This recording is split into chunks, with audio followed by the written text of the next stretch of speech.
Bitcoin Songsheet number 19. Fiat politics suck. The block size wars were an example of Bitcoin resisting the fiat politics played on every level of society. I hate politics. It's a weird zero-sum status game of perception where the winners get to make the rules. Everything is judged on intentions and nothing on results. It offends me as an engineer because it's really a way of saying that reality doesn't matter and that majority opinion can trump facts. It's a collective delusion about how important our opinions are. When discussing politics, everyone is the smug, arrogant, smart aleck teen who thinks he knows everything. What's worse is the fakeness of it all and the faux intellectual arguments that hold sway. What sounds good wins over reality, and only the most sociopathic seem to be able to play the game well enough to win. Propaganda trumps reality, and that attitude is infiltrating everything like sand after a beach outing. Still worse is that politics is so much more consequential because of fiat money. Effective politics now has the prize of immense value in the ability to create money out of nothing. This game of posturing, perception, and propaganda kills, steals, and destroys. Politics is a zombie horde eating away at civilization and multiplying its destruction through the creation of even more zombies. What I hope to show in this article is just how terrible things have gotten and how nearly everything in our current society has turned political. The Great Financialization. We've seen almost everything get financialized. Fiat education, fiat healthcare, fiat real estate, fiat companies, even fiat property are all infected with fiat money. You can tell these things are getting financialized because there are lots of loans and insurance products around them. Student loans, mortgages, health insurance, corporate bonds, car loans, unemployment insurance, and even life insurance are evidence of the financialization or government manipulation of each industry. Almost everything can be leveraged for quick consumption and degenerate gambling. It's like we're turning the world into Las Vegas. Loans and insurance are the gears of the fiat monetary system. Loans create new money, and insurance is an outlet for all the leverage from these loans. In various ways, they tax the strong, subsidize the weak, and protect the interests of those in power. Each financialized industry adds yet more rent seekers as more people leverage their way into consumption rather than earning their way. In a financialized world, everyone becomes wimpy from the Popeye cartoons, where the guy that will gladly pay you Tuesday for a hamburger today. Financialization is really the process of fiat money taking over. That is, it's the subjection of an industry to the control of the government. And the companies go along with it because it's much easier than actually innovating. Why strive when you don't have to?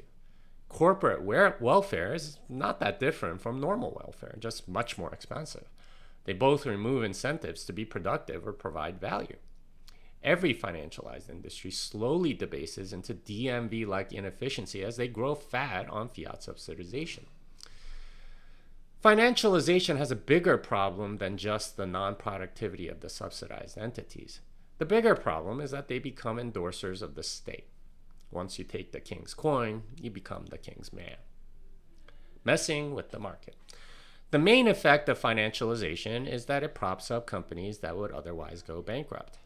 By loaning companies money or their customers money to buy that industry's products, the entire industry gets subsidized.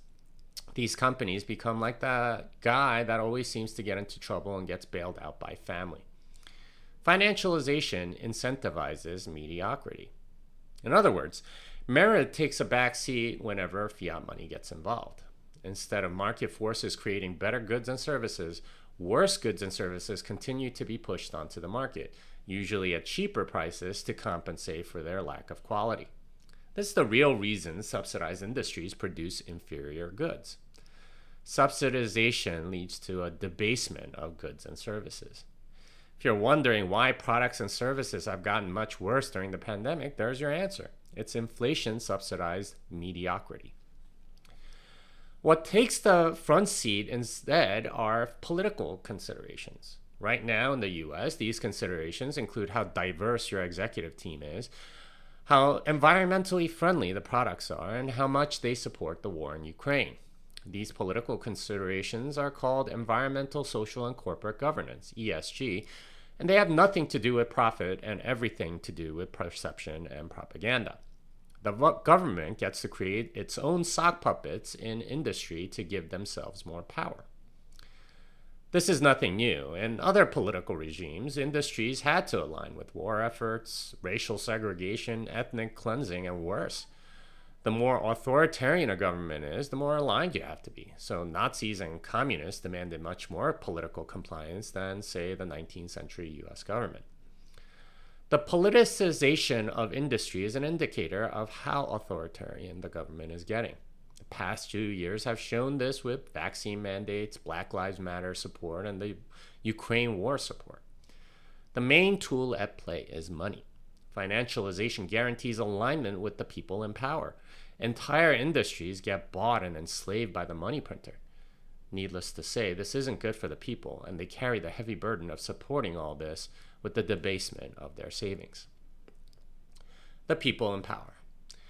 The incentives of the people in power are horribly misaligned with what's actually good for the people.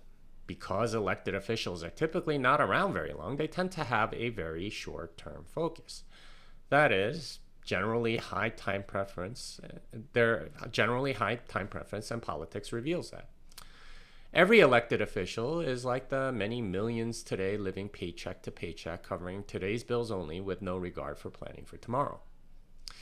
I first started paying attention to US presidential politics in 1988. Every single presidential election I've observed has been called, quote unquote, the most important election of our lifetime. And it's not just one side, it's both sides, and they encourage this sort of thinking. The people that win in politics have a higher time preference than the people who win the lottery. How many political scandals last more than a week these days? What seems so important this week is forgotten 3 weeks later by almost everyone. The people in power have the attention span of squirrels. What matters to people in politics is now, and there's little concern for what will happen to civilization tomorrow. Deference to power. Yet, despite this obvious lack of prudence or wisdom on the part of our leaders, there's a significant deference to their opinions. Unsurprisingly, this means most people become likewise very high time preference, or impulsive and imprudent. You wouldn't normally trust an impulsive person to be the designated driver, for example, yet people defer to government leaders because of the significant power they hold. To disobey would mean getting canceled. Financialization has hit everyone, and non-compliance means economic death. In that sense, every CEO of a large company is really a political officer. They have the power to dispense favors because they have the newly printed money at their disposal through loans. It's no wonder these positions have gotten so political.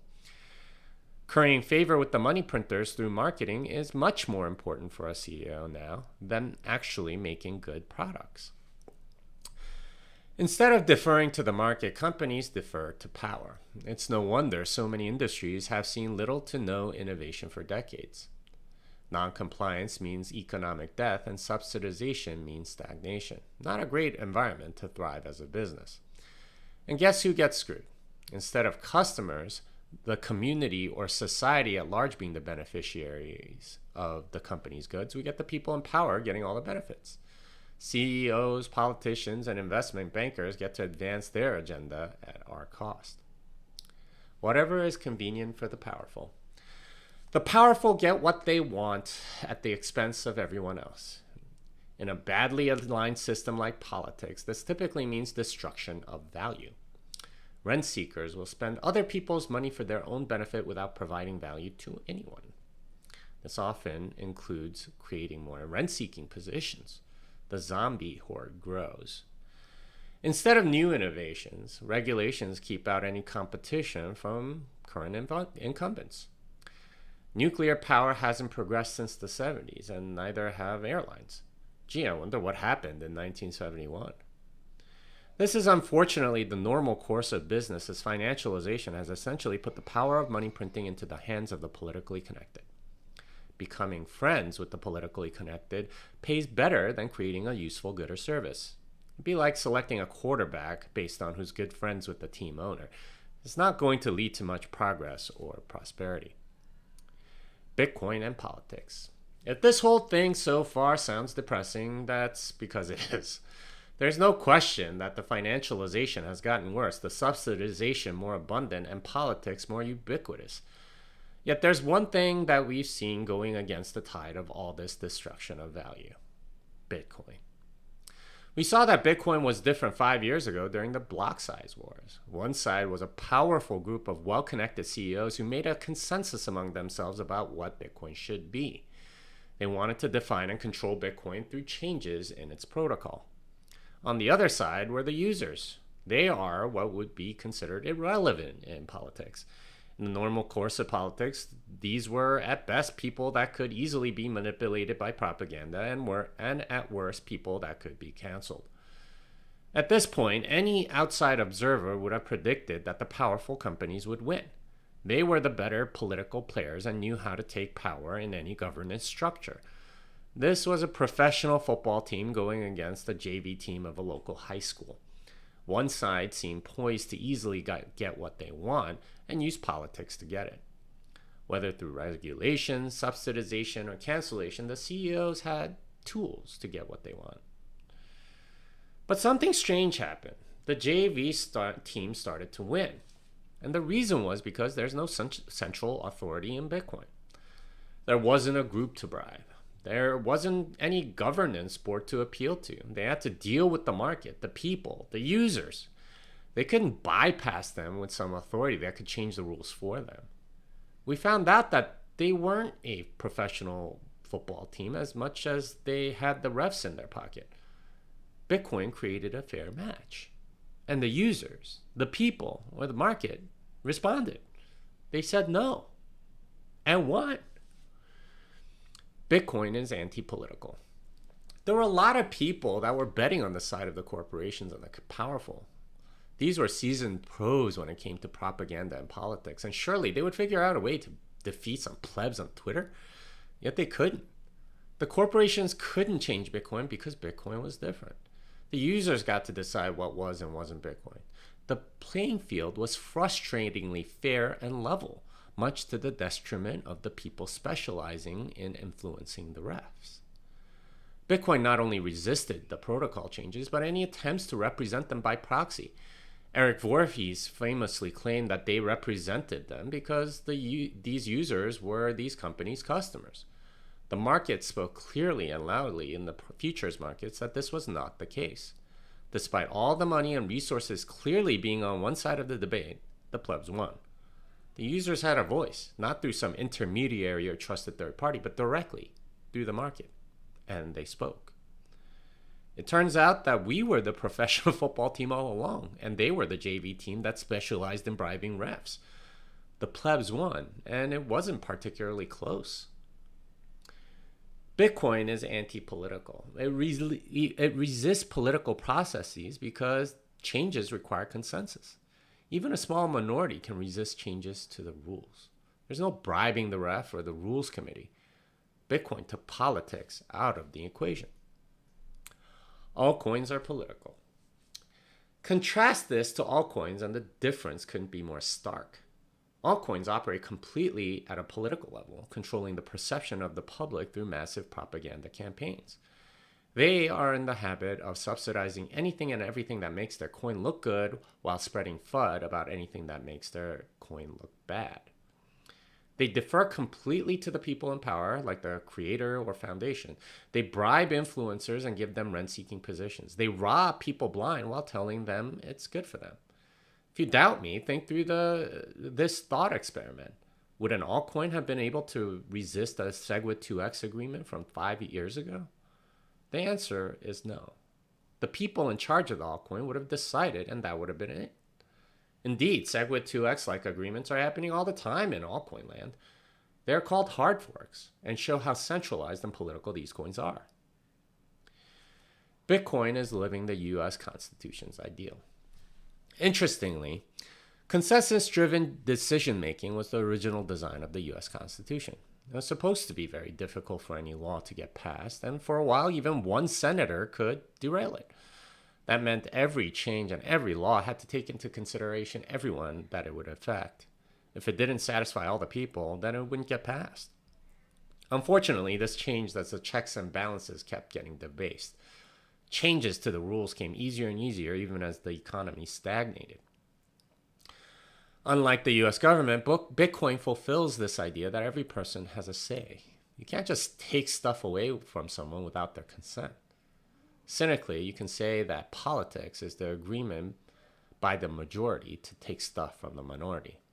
That's simply not possible with Bitcoin. It's for that reason that Bitcoin is anti-political. If you hate politics, you'll love Bitcoin.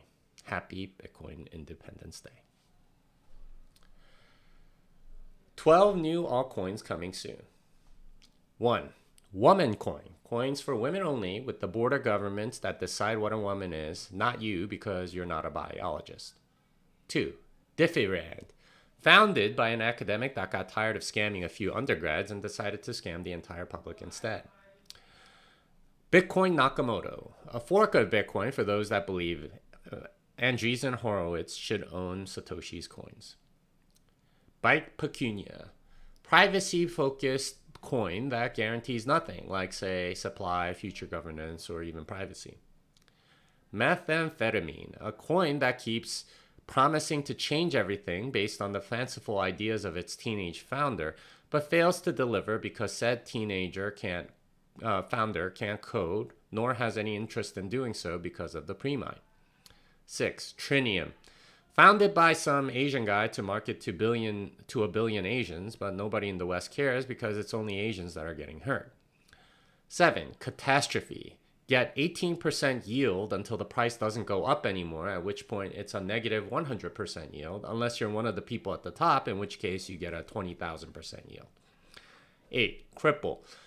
A coin with a blockchain database run on a piece of paper with pencil to be better for the environment.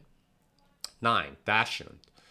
It's got a cute logo and does nothing, but the hope is that a billionaire will someday jerk around the public with it. 10. Salami. A token in a SQL database run by ex-Wall Street investment bankers to screw over the public even more. 11. Sucker.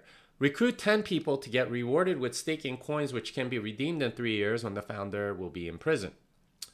12. Seed Oil Swap. A governance token for a platform that allows exchange of synthetic asset swaps that are enforced algorithmically through the drool coming out of your ape NFT.